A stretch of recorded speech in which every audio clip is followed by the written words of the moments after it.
एक तो सर आरक्षण ने जो ऊंची लोग सवर्ण लोग हैं उनकी वो बहुत परेशान है आरक्षण से। मैं किसी के लिए गलत नहीं कह रहा, दलित को और उसकी आवाजें लगती हैं कि भाई साहब आके एडमिशन ले लीजिए, और हमारे बच्चे 700 की रैंक पे ऐसे आंसू बहाते हुए बैठते हैं। हमारा जब MBBS में सिलेक्शन हुआ तो हम सेकंड वेटिंग लिस्ट से आए, 90% नंबर थे हमारे, और हम जब जाके वहाँ पहुंचे तो हमारी टेबल पे एक शेड्यूल ट्राइब बैठा हुआ था। एक पूरी की पूरी तबका शूद्र अति शूद्र कह के, अनटचेबल्स कह के उनको आपने पढ़ने लिखने का अधिकार नहीं दिया, आपने उनको कुएं से पानी पीने का अधिकार नहीं दिया, आपने उन्हें सार्वजनिक स्थानों से चलने का अधिकार नहीं दिया, आपने उन्हें संपत्ति अर्जित करने का अधिकार नहीं दिया। तो उन लोगों के साथ अन्याय हुआ कि नहीं हुआ? वो जो शूद्र काम करते थे वो अगर वो काम नहीं करते तो कौन काम करता उसको? आपका भारद्वाज नाम बताया आपने, ब्राह्मण है। अगर आपको सिर्फ ये कह दें कि आपको सिर्फ पूजा पाठ करनी है, पोथी पत्रे पढ़ने हैं, मंत्रोच्चारण करना है, यज्ञ हवन करना है, डॉक्टर नहीं बनना है, तो आपको कैसा लगेगा? नहीं, देखिए आप बिल्कुल उस चीज को इस समय के परिप्रेक्ष्य में ना लें। मैं कनेक्ट कर रहा हूँ। क्यों? रिसर्च में तो इन सब स्टैंडर्ड लोगों को बैठाते हो, वो क्या खाक रिसर्च करेंगे? आपने ऐसा कोई अध्ययन हुआ है 90% इस देश में? ऐसा कोई रिसर्च IPL हुआ है, है? सुन लो मेरी आप नहीं, आप बात सुनिए, आप बात सुनिए। 10 IPL नहीं, है, ऐसे नहीं होता। आप मेरे को ये बताइए, कोई रिसर्च, कोई अध्ययन हुआ है जिससे ये साबित हुआ कि आरक्षण ने मेरिट का नुकसान किया है? मेरे फादर गरीब हैं तो क्या मैंने कोई गुनाह कर दिया? बिल्कुल नहीं है। हाँ, तो फिर हमें क्यों नहीं रिजर्वेशन मिलता है? भारत में जातिवाद जो है, कास्ट बेस्ड डिस्क्रिमिनेशन, वो जाति के आधार पर होता है, आर्थिक आधार पर नहीं होता। इस बारे में आपका क्या कहना है? ये वर्ण व्यवस्था चली आ रही है सनातन धर्म की, उसमें हम कुछ नहीं कर सकते। सरकारी नौकरियों में आरक्षण के लिए कोई समय सीमा नहीं है, 10 साल की कोई बात नहीं, संविधान में लिखा हुआ है। नहीं, ये आप बता रहे हो हमें तो लोगों ने यही बताया। मैं ऑन कैमरा कह रहा हूँ भाई साहब, डॉक्टर साहब ऑन कैमरा बोल रहा हूँ। अमेरिका में आरक्षण है, एजुकेशन में भी है और जॉब्स में भी है। अरे भाई साहब गूगल कर लीजिए। मैं अभी आपको सबूत देता हूँ भाई साहब, बिना सबूत के बात नहीं करते। हाँ, आप लोग हमसे क्या चीज सुनना चाहते हो? मैं तो आपने मुझसे सवाल किया, मैं उसका जवाब जान रहा हूँ, आपसे फिर सवाल कर रहा हूँ। नहीं, मैं अपोज क्यों नहीं करूँ? भारत के तमाम मंदिरों में सिर्फ और सिर्फ ब्राह्मण जाति के लोग पुजारी बन सकते हैं, वही यज्ञ करा सकते हैं, वही ये सदियों से चला हुआ 100% आरक्षण है ब्राह्मणों के लिए। इसके बारे में आपका क्या ख्याल है? आप लोगों की क्या राय है? अपना नाम बताएं, परिचय दें। मैं डॉक्टर अवधेश भारद्वाज, मैं भी सर्जन हूँ। तो आपकी क्या राय है? इससे तो मैं थोड़ा सा दूर रहता हूँ, लेकिन मैं 2-3 मुद्दों में जरूर बात करना चाहूँगा आपसे। एक तो सर आरक्षण ने जो ऊंची लोग सवर्ण लोग हैं उनकी वो बहुत परेशान है आरक्षण से। कल मैंने कहीं पढ़ा 62.5% आरक्षण हो गया है सर। 62.5 में से घटा दीजिए तो जो बचा वो सवर्णों के लिए है। ये क्या चीज़ है, ये हमारी समझ में नहीं आई। आरक्षण से नुकसान हो गया सवर्ण भाई। आप एक गरीब आदमी है, उसको सारी चीज़ें दीजिए, डबल पढ़ाई के पैसे दीजिए, पूरी किताब फ्री दीजिए, ड्रेस फ्री दीजिए, एसी कहते हैं ना, बड़े घरों में एसी लगे रहते हैं साहब, ये बच्चे गर्मी में एसी लगवा एसी के पैसे दे दीजिए। लेकिन जहाँ कोचिंग तो फ्री है, बहुत जगह कोचिंग फ्री है, कोचिंग फ्री करिए। लेकिन जहाँ कंपटीशन की बात आती है वहाँ फिर सब एक प्लेटफॉर्म पे होने चाहिए।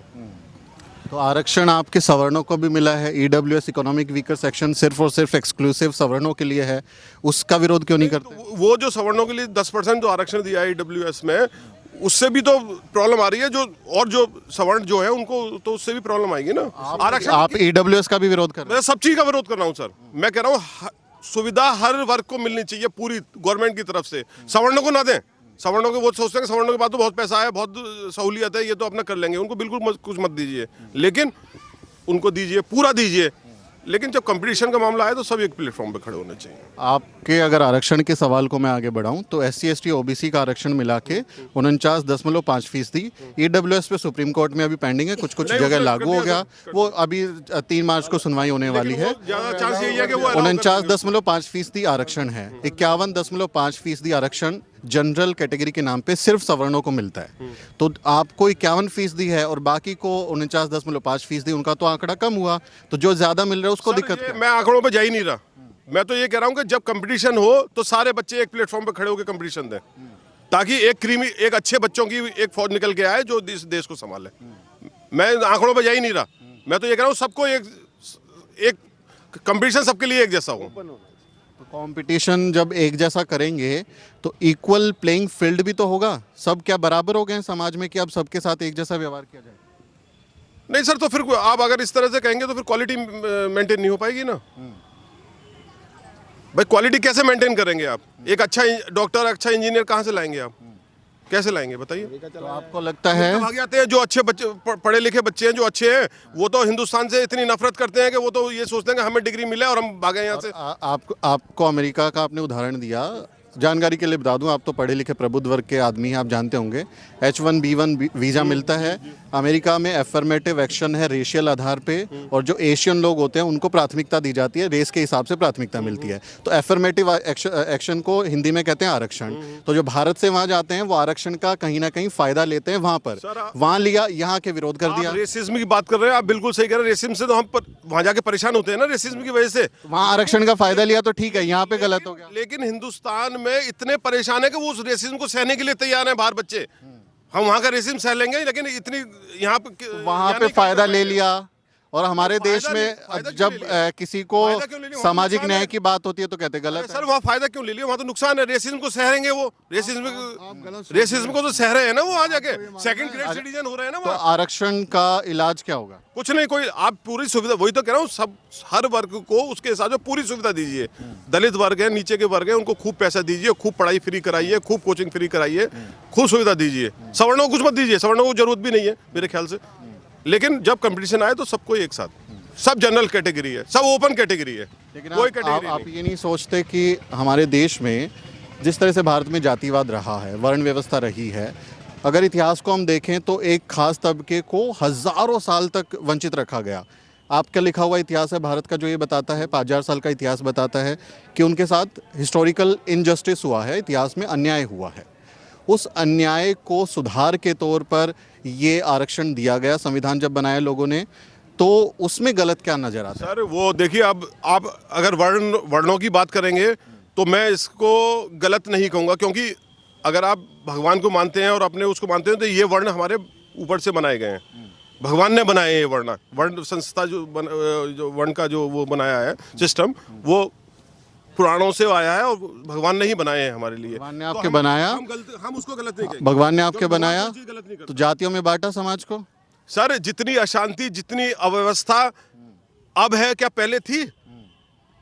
चलिए आपका वर्ण वो क्या कहते हैं सिस्टम जो है उसको चलिए मैंने मान लिया, शूद्र अपना काम कर रहा था, वैश्य अपना काम कर रहे थे, क्षत्रिय अपना काम कर रहे थे, ब्राह्मण अपना काम कर रहे थे। वर्ण व्यवस्था सही है आपके साथ? मेरे हिसाब से तो चार नहीं, उस समय की उन परिस्थितियों में सही थी। उन परिस्थितियों में वर्ण व्यवस्था से हिस्टोरिकल इंजस्टिस हुआ कि नहीं हुआ? मुझे नहीं, इसका मेरे जवाब ख्याल से तो दीजिए। नहीं हुआ। क्या हुआ बताइए? एक पूरी की पूरी तबका शूद्र, अति शूद्र कह के, अनटचेबल्स कह के, उनको आपने पढ़ने लिखने का अधिकार नहीं दिया, आपने उनको कुएं से पानी पीने का अधिकार नहीं दिया, आपने उन्हें सार्वजनिक स्थानों से चलने का अधिकार नहीं दिया, आपने उन्हें संपत्ति अर्जित करने का अधिकार नहीं दिया। तो उन लोगों के साथ अन्याय हुआ कि नहीं हुआ? वो जो शूद्र काम करते थे, वो अगर वो काम नहीं करते तो कौन काम करता उसको?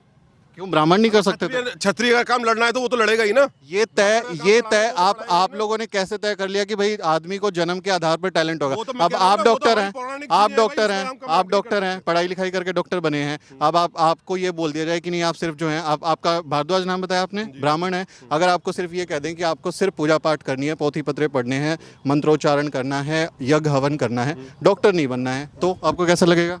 नहीं, देखिए आप बिल्कुल उस चीज को इस समय के परिप्रेक्ष्य में ना लें। मैं कनेक्ट कर रहा हूँ, वो आपने कहा उन दिनों ठीक थी वो। आज उस दिन पे अपने आप को रख के देखिए, अगर आपको ब्राह्मण होने के नाते, उस दिन में क्यों रखे हम? भाई उसको हिस्टोरिकल कनेक्ट नहीं करेंगे तो बात नहीं होगी। अगर आपको ये कह दिया जाए कि आप यज्ञ हवन कीजिए, आप चोटी लगा के आप हवन कीजिए, डॉक्टर मत बनिए, तो फिर क्या होगा? पहले करते थे हम लोग, उस समय की व्यवस्था ठीक थी। उस समय पंडित मंत्रोच्चारण करता था, हवन करता था, यज्ञ करता था। बाकी जो मेहनत कश तबका था वो मेहनत कर रहा था। मेहनत करता था। किसने थोपा उनके ऊपर मेहनत? नहीं, थोपा किसी ने नहीं, हर आदमी खुश था, ऐसी बात नहीं है। आप जन्म के आधार पे ये कह रहे हैं, आप चतुर्वर्ण के आधार पे ये कह रहे हैं। मेरा नाम है सुमित चौहान। सुमित चौहान ये समझ लो कि ये पूरी कायनात जो है डिवीजन ऑफ लेबर के लॉ पे चलती है। डिवीजन ऑफ लेबर का नाम समझते हो? राइट, मैं बिल्कुल समझता हूँ, लेकिन डिवीजन ऑफ लेबर में भी डिवीजन ऑफ लेबर है। लेकिन साहब ये बताइए, डिवीजन ऑफ लेबर जन्म के आधार पर होगा क्या? नहीं, बिल्कुल नहीं होना चाहिए। वर्ण व्यवस्था किसके आधार पर? देखो, एक बात 100 साल पहले, 2 साल पहले तुम थे ना हम थे। उन दिनों की बात सर, उन दिनों की बात क्यों कर रहे हो? उन दिन आप आरक्षण की बात करेंगे तो मैं वर्ण व्यवस्था की बात करो, हमसे सुनो यार। हमारा जब एमबीबीएस में सिलेक्शन हुआ तो हम सेकंड वेटिंग लिस्ट से आए, 90% नंबर थे हमारे। और हम जब जाके वहाँ पहुँचे तो हमारी टेबल पे एक शेड्यूल ट्राइब बैठा हुआ था। हमारे 1200 में से 945 और 949 नंबर थे और उसके थे 300 नंबर। तो आपको लगता है कि बुरा नहीं लगेगा? सर इसे आप कैसे जस्टिफाई करेंगे मैं उसे? जस्टिफाई कर रहा हूँ। मेरी मैं एक आप मिनट मेरे को लूंगा, करने सर। दो, आप मेरे से मांग रहे हैं जब आप तो बता 100 नंबर पे मैं किसी के लिए गलत नहीं कह रहा, दलित को और उसकी आवाजें लगती हैं कि भाई साहब आके एडमिशन ले लीजिए, और हमारे बच्चे 700 की रैंक पे ऐसे आंसू बहाते हुए बैठते हैं। ये कहाँ की व्यवस्था है साहब? आपको ये नहीं लगता? और दूसरा सुनो, आपको ये मेरी बात या तो आप मेरी बात सुन लीजिए, आप खुद ही बोलिए। मेरी एक बात सुन लीजिए। हमेशा आरक्षण के लिए मना किया सुप्रीम कोर्ट ने। डॉक्टर्स हैं, हाई टेक इंजीनियर्स हैं, स्पेस रिसर्च है, केमिकल रिसर्च है, इनमें आरक्षण ना लागू किया जाए। क्यों? रिसर्च में तो सब स्टैंडर्ड लोगों को बैठाते हो, वो क्या खाक रिसर्च करेंगे? आपने ऐसी कोई अध्ययन ऐसा कोई अध्ययन हुआ है 90% इस देश मेरे में? घर ऐसा में कोई 10 रिसर्च ITN हुआ है, है? सुन लो मेरी आप बात, नहीं, 10 आप बात सुनिए, आप बात सुनिए। 10 ITN नहीं, है, 10 ऐसे ITN ऐसे बाहर ऐसे है नहीं तो होता। देश आप मेरे को ये बताइए, कोई रिसर्च, कोई अध्ययन हुआ है जिससे ये साबित हुआ कि आरक्षण ने मेरिट का नुकसान किया है? नाम बताइए उस रिसर्च का। मैंने अभी आपको पता है कानपुर में, अभी आपको पता है कानपुर में 90 लड़कों को कानपुर आईआईटी ने बाहर कर दिया कि तुम पढ़ नहीं सकते, तुम कोप अप नहीं कर सकते, you can not cope up with the study. आप पता कर लेना कि 90 स्टूडेंट अभी कानपुर आईआईटी ने निकाले हैं कि नहीं निकाले हैं। सारे कौन है? अब वो सब रिजर्वेशन वाले ही सर, होंगे। इसका जवाब मैं दूं आपको। एम्स में कोई बड़े नेताजी भर्ती होते हैं, एम्स में टॉप इंस्टीट्यूट है मेडिकल का, भर्ती होते समय पूछते हैं कि मेरा इलाज कौन करेगा? तो ये जातिवाद नहीं है? अब वो उनसे पूछिए आप डॉक्टर की जाति देख के इलाज कराएंगे? मैं एक बात कहना चाहता डॉक्टर की जाति आप डॉक्टर की जाति देख के इलाज कोटे का तो नहीं है डॉक्टर। हूँ। मुझे पूछना चाहता हूँ चौहान साहब, आप डॉक्टर एकदम चाहिए क्लियर इलाज के बताइए। लिए। सुनो बस, एक चीज़ पूछना चाहता हूँ, आप ये कंपटीशन क्यों लेते हैं? कंपटीशन आप लेते हैं ना कि भाई उसका मेंटल स्टेटस कैसा है, कितना आईक्यू है, कितना तेज है, क्या है, अपने सब्जेक्ट के बारे में जानता है या नहीं जानता है। आप लेते हैं एग्ज़ाम जब लेते हैं, ठीक है, आप एक जो मतलब जो फाइनेंशियली वीक है, आप उसको जरूर रिजर्वेशन दें, क्योंकि हो सकता है वो बेचारा गरीबी की वजह से पढ़ ना पाए। लेकिन जातिवाद के हिसाब से मैं बता रहा हूँ, आरक्षण की जो समझ है वो आपको गरीब से अमीर बनाने की नहीं है, वो गरीबी उन्मूलन कार्यक्रम नहीं है। वो उसका मतलब है कि आप जब देश चलाएंगे, सरकार चलाएंगे, कुछ चीज़ें इंस्टीट्यूशन चलाएंगे, वहाँ आपके प्रतिनिधित्व को गारंटी करना कि ये देश हम सबका है और सब मिलकर इस देश को चलाएंगे तो सबकी गारंटी हो, इसीलिए आरक्षण है। वो आपको गरीब से अमीर थोड़ा नहीं, गरीब अमीर की बात नहीं। देखिए एक मिनट, गरीबी का क्या मतलब? मैं तो बस एक ही बात कहना चाहता हूँ, आप जब कंपटीशन ले रहे हैं तो कंपटीशन का फिर क्या वैल्यू है?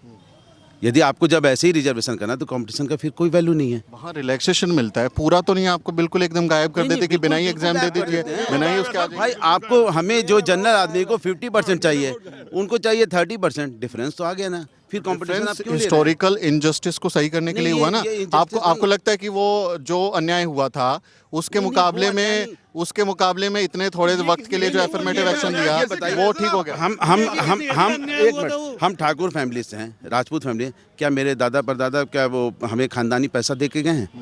आप बताइए, क्या हमें क्या राजस्थान से पैसा मिला है, राजाओं से पैसा मिला? नहीं मिला ना।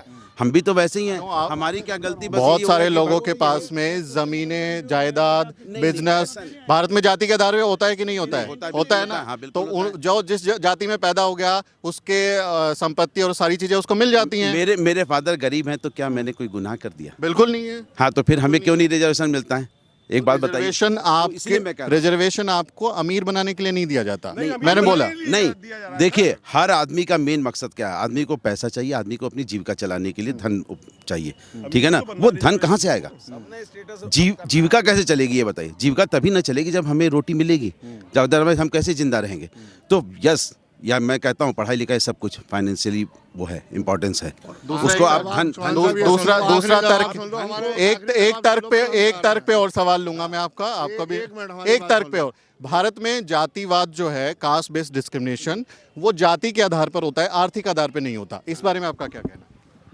ये वर्ण व्यवस्था चली आ रही है सनातन धर्म की, उसमें हम कुछ नहीं कर सकते।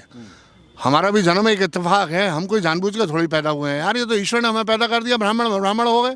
मेरे बाबा पंडिताई करते थे, मेरे पास 300 रुपये नहीं होते थे एमबीबीएस में पढ़ने को यार। मुझसे तो कोई नहीं पूछने आया।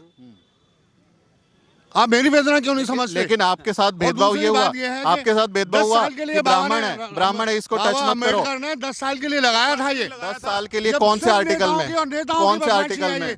सिर्फ पैसे वोट लेने के लिए है ये बिल्कुल। आप मैं बता देता 10 हूँ, साल के लिए लगाया मैं था। बता देता हूँ, जो आप 100 साल तक उसे लगाना मैं चाहते बता हैं। देता हूँ आपको। आर्टिकल 335 भारतीय संविधान में है जिसमें आरक्षण की व्यवस्था है। आप जो 10 साल का कह रहे हैं ना भाई साहब, हिस्टोरिकली आप उसको एक बार देखेंगे, पढ़ेंगे, समझ में आएगा। That was for representation in assembly and parliament. वो सिर्फ विधायिका में आरक्षण की बात है। सरकारी नौकरियों में आरक्षण के लिए कोई समय सीमा नहीं है। 10 साल की कोई बात नहीं, संविधान में लिखा हुआ है। नहीं, ये आप बता रहे हो हमें तो लोगों ने यही बताया। मैं ऑन कैमरा कह रहा हूँ भाई साहब, डॉक्टर साहब ऑन कैमरा बोल रहा हूँ, ऑन कैमरा बोल रहा हूँ। कैमरा तो आपके पास मोबाइल है? मोबाइल है? आपने कुछ कह दिया, उसकी कोई वैल्यू है? आपके पास मोबाइल है? मोबाइल है? आर्टिकल 355, आर्टिकल 335 गूगल कर लीजिए भाई साहब। नहीं, वो बात नहीं है। जो चीज गलत है गूगल कर लीजिए ना, मैं तो मना नहीं कर। मैं एक बात जरूर आपका कहना फैक्ट मेरा फैक्ट सही साबित होगा कि गलत। पॉलिटिक्स के बारे में या बहुत राजनीति के बारे में नहीं जानता। बस मैं इतना जानता हूँ कि यदि आप जो है, मतलब सीधी बात है कि यदि आप जो है अपने देश को उठाना चाहते हैं, बढ़ाना चाहते हैं, आगे बढ़ना चाहते हैं, या किसी भी परिवार को भी बढ़ना चाहे, तो भाई साहब उसमें जो है आपको उस जमाने में शिक्षा आदमी बहुत केवल- जरूरी है और पढ़ाई लिखाई जरूरी है, समझ रहे हैं? और आरक्षण तभी मिलेगा, अब मतलब ये खत्म होगा तभी परिवार आगे बढ़ेगा, अदरवाइज नहीं तो नहीं बढ़ पाएगा। बात सवाल ये अपर कास्ट और लोअर कास्ट भी हम नहीं कर रहे हैं। हम तो बस सीधी जानते हैं कि भाई जो यदि मान लीजिए कोई अपर कास्ट का भी फाइनेंशियली वीक है तो उसको भी यदि रिजर्वेशन मिले तो कोई बात नहीं है, लेकिन आप यदि टैलेंट को यदि आप आउट करेंगे तो नेचुरली आपका देश आगे नहीं बढ़ पाएगा। लोगों को लगता है आरक्षण से टैलेंट नहीं हुआ। अमेरिका में आरक्षण है, अफर्मेटिव एक्शन एजुकेशन में भी है और जॉब्स में भी है। अरे भाई साहब गूगल कर लीजिए। मैं अभी आपको सबूत देता हूँ भाई साहब। बिना सबूत के बात नहीं करते, बिना सबूत के बात नहीं करते, बिना सबूत के बात ही नहीं करते, बिना सबूत के। अरे मैं आपको अमेरिका का दिखा रहा हूँ भाई एक साहब। बात सुनिए, मैं सच बता रहा हूँ डॉक्टर ए के सिंह, हमारे यहाँ जितने शुल्क 10-20-25 लोग थे, हमारे प्रोफेसर ने रो के धक्के मार के उन्हें निकाला, पढ़ के दिए ही नहीं भाई साहब। वो जब कोई चीज आसानी से मिल जाती है ना तो आदमी उसकी वैल्यू नहीं समझता है।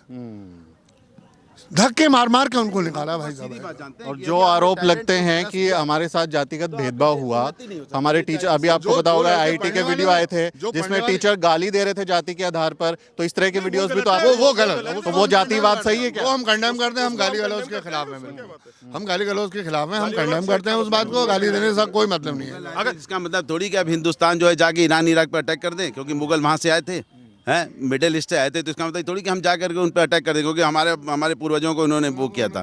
सवाल एक और आरक्षण है इस देश में। अभी आप जिसका भी बोलेंगे मैं आपको गूगल कर दूंगा।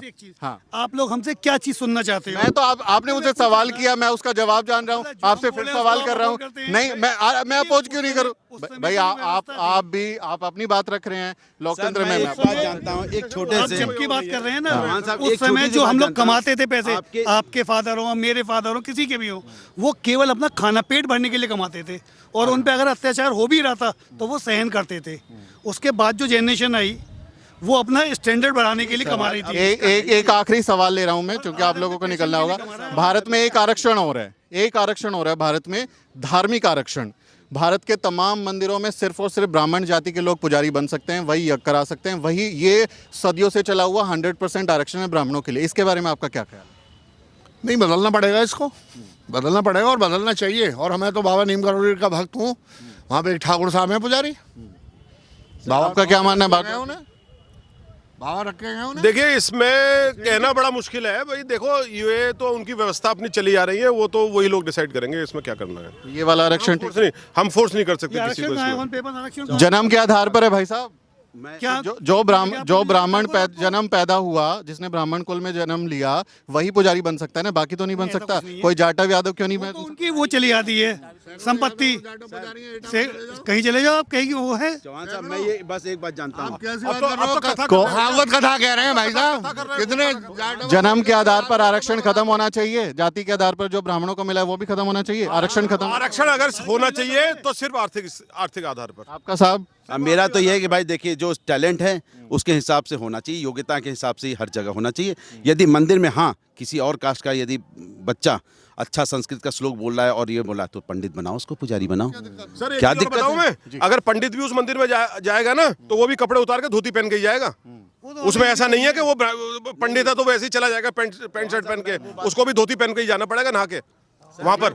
बहुत बहुत मजा आया आपसे बात करके, बहुत अच्छी, बहुत बहुत शुक्रिया। तो ये अलीगढ़, मैं दिल्ली से आया हूँ साहब, ये अलीगढ़ की जनता, हालांकि हमारी चर्चा चुनाव पर शुरू हुई थी लेकिन वो आरक्षण की तरफ चली गई। एक आखिरी सवाल और बस चुनावी, क्योंकि हमारी स्टोरी है, योगी जी मुख्यमंत्री बनेंगे 22 में? पक्का 100% पक्का बनेंगे। ये अलीगढ़ की जनता की राय, आपका इस पूरे मसले पर क्या सोचना है, क्या राय है, आप कमेंट में लिखिए और हमारे चैनल को सब्सक्राइब जरूर करें। मेरा नाम सुमित चौहान है और इस वीडियो स्टोरी में मेरी मदद कर रहे हैं मेरे सहयोगी मोहित कुमार। अगले वीडियो में मिलते हैं साथियों।